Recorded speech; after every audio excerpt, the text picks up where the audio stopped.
Shalom à tous. Donc nous sommes veille de Shabbat et nous sommes sur le 10e cours sur le Dofek. Et donc, le Shabbat correspond à l'accomplissement de l'œuvre de la création. Derrière lui, il y a les 6 jours de la semaine. Et bien évidemment, question simple se pose. Alors, comment fonctionne la pulsation de ce jour? Quelle voyelle y mettre? Si vous commencez par vous poser ces questions, qui, entre guillemets, sont presque fausses, mais néanmoins, si vous commencez à vous poser ces questions, et que dans la foulée, vous commencez à vous dire, les 6 jours de la semaine correspondent aux 6 séphirotes inférieures, et le jour du Shabbat correspond aux séphirotes donc supérieures, et bien évidemment, vous avez largement de quoi vous appuyer pour étayer ce genre de théorie, et que vous essayez de mettre les voyelles entre elles. Vous n'arriverez à rien. Vous n'arriverez à rien. Pour une raison simple, c'est que les séphirotes, ça n'existe pas. C'est juste une convention d'écriture. Et c'est une grande parabole. C'est à vous d'être capable de pouvoir puiser à l'intérieur de cela les idées et les outils nécessaires pour pouvoir travailler, ça veut dire avancer. Or là, vous n'avancez pas. Vous ne faites que reculer sur quelque chose qui lui-même, en lui-même, n'a pas d'existence. N'a pas d'existence. C'est juste un moyen pour pouvoir exprimer quelque chose. Mais ce moyen en tant que tel n'a pas d'existence. En réalité, si vous voulez essayer de comprendre cette notion de la voyelle qui est liée, ou des voyelles qui pourraient être liées à la semaine et au Shabbat, il faudrait déjà que vous arriviez au fait de regarder l'œuvre de la création juste comme une étape de 6 jours, comme une étape. Et comme on sait, là aussi il faut avancer et pas reculer. Par rapport au Shabbat, il y a le Shabbat qui nous a précédés, à savoir ici l'intention de créer, et le Shabbat qui est devant nous, l'accomplissement, donc 3 et 3. Et par rapport à cela, comme on l'a dit dans les cours précédents, il ne faut pas oublier une chose essentielle qui, ici, a été oubliée, à savoir la pulsation des choses, le pouls des choses, le dofek des choses, qui a été dit dans les paroles des sages. Parmi cela, il y a 2 points essentiels. Un qui est développé dans le Zohar, qui est repris très légèrement dans le Harizal, très légèrement dans le Rashash et un peu plus dans le Torah Tracham, à savoir le fait qu'il y a une notion de Shabbat dans la semaine et qu'il y a donc le Shabbat réside aussi chaque jour dans chaque jour de la semaine et que le tzaddik, le juste, lui, est appelé Shabbat parce qu'il porte en lui cette assise. Ça, c'est le premier point, si on veut avancer. Deuxième point, c'est le fait d'écouter ce que les sages ont dit. Il y a 6 ordres de la Mishnah, comme les 6 jours de la semaine. Et le premier ordre, c'est Masechet Brachot. Qu'est-ce que les sages ont dit? Mais Matai Korim et Shema Be'arvit, à partir de quand on lit le schéma le soir? À partir de quand lit-on le schéma le soir? Sur cela, vous avez d'autres cours que je vous ai donnés. Mais un homme qui cherche un temps le soir pour accomplir quelque chose, ici pour accomplir une écoute, le schéma c'est une écoute, C'est un homme dans un monde. La preuve, c'est qu'il cherche un temps, donc une généralité du temps. À l'intérieur d'une généralité du temps, il cherche son temps, le temps du schéma. Un temps relatif au monde et à lui.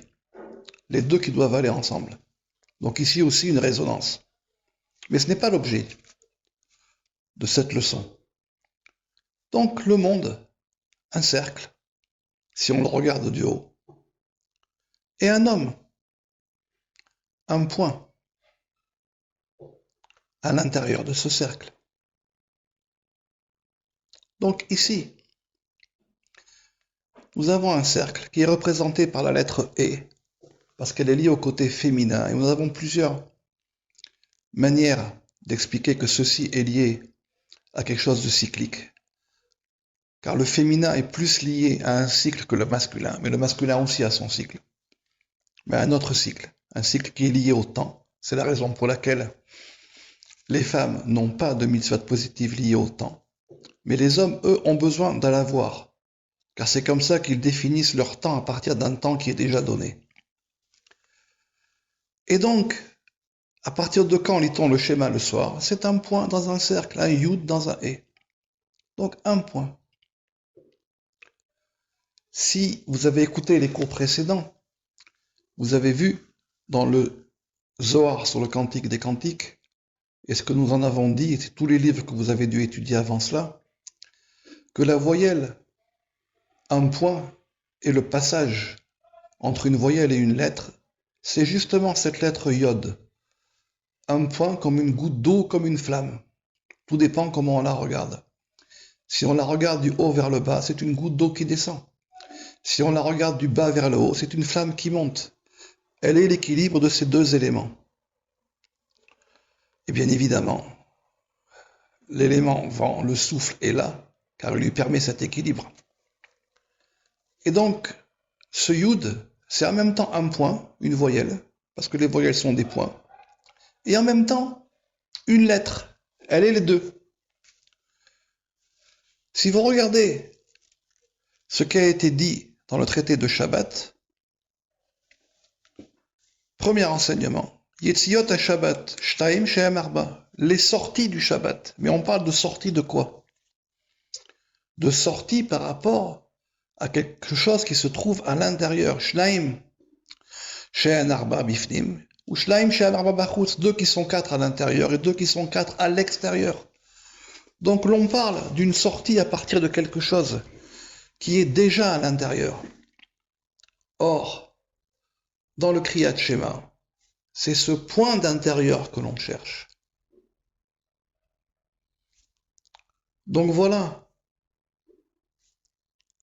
première pulsation, premier dofek, par rapport à la semaine, ce qu'on appelle en hébreu le profane, le chol, et par rapport au sacré, le Shabbat. Dans le profane, on cherche à définir ce point intérieur. Dans le Shabbat, on cherche justement, étant donné que ce point est déjà là, bien évidemment à ne pas qu'il se perde, donc à définir une limite. Pourquoi? Parce que l'intention, c'est que ce point puisse s'élever. C'est que ce point puisse s'élever. Dans un cas, ce point doit pouvoir se trouver. Et quand il se trouve et qu'il est en résonance ici par rapport au schéma, alors ça s'appelle Shabbat dans le Chol. Lorsque ce point est là, et quand on parle de ces limites de ce point, c'est qu'on l'a déjà trouvé, parce qu'on cherche juste après ces limites. Et à partir de ces limites, qui va être la limite du Shabbat, on va pouvoir l'élever. On va pouvoir l'élever. Ça, c'est le premier enseignement par rapport aux voyelles liées à la semaine et liées au Shabbat. Ça, c'est le premier enseignement. Alors cet enseignement, c'est un enseignement, certes, intellectuel, je vous l'accorde, Mais c'est un intellectuel qui va vers la vie. Il n'est pas détaché de la vie. La faute de la femme, c'était que justement, elle a vu que l'arbre de la connaissance du bien et du mal était bon pour l'intellect. Donc l'intellect en soi n'est pas une chose à suivre. Mais attention, la Torah dit Sechel Tov, il y a un bon intellect. Il est bon. Quand est-ce qu'il est bon? Il est bon lorsqu'il mène à la vie. Et lorsqu'on est capable de trier à l'intérieur ce qui nous mène à la vie. C'est ce que j'ai expliqué dans plusieurs ouvrages. Alors à ce moment-là, oui, il est acceptable. Mais attention, il est acceptable pour ceux qui ont cette capacité de pouvoir le trier, prendre le bon, et le bon qui mène à la vie. Et ça, ce n'est pas le cas de tout le monde. C'est le cas des grands sages, des très grands sages. Ce n'est pas le cas d'un homme basique lambda. Donc, voilà ici un intellect qui est lié à la vie. Après, vous pouvez me poser la question, mais finalement, on n'a répondu qu'à moitié à la réponse qui a été posée. Qu'à moitié. Quelles sont les voyelles de la semaine? Quelle est la voyelle du Shabbat? Là, j'ai juste fait un premier pas pour unir ce qui a été dit et à la fois dans le Zohar et qui est beaucoup plus développé dans le Torah Tracham, à savoir la notion de Shabbat dans le Chol, pour pouvoir montrer que les deux vont ensemble par rapport aux paroles des sages. Mais nous ne sommes pas entrés dans la définition de la semaine et du Shabbat et de quelle voyelle nous parlons. Ça, c'est un autre degré par rapport à l'étude des voyelles.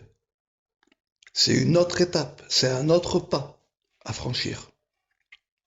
Ici, on suppose, en tout cas je suppose, que vous avez écouté les cours précédents et donc que vous avez déjà au moins parcouru les ouvrages qui sont cités. Dans quel degré vous les avez faits? Ça, c'est propre à chacun. Mais ici, à partir de cet endroit, commence un autre degré. Un degré dans lequel on a su ce qu'il fallait prendre et ce qu'il ne fallait pas prendre. On a su ce qu'il fallait mettre ensemble et ne pas mettre ensemble, donc de fait. Même si on n'a pas parlé. Et à partir de là, on a pu unir les paroles des sages avec le principe des voyelles, en tout cas au moins d'une, le point de départ. Il faut bien qu'il y ait un point de départ. S'il n'y a pas ce point de départ, il n'y a rien. Il n'y a rien. Donc déjà le point de départ, ici, par rapport à la semaine, c'est le fait du temps.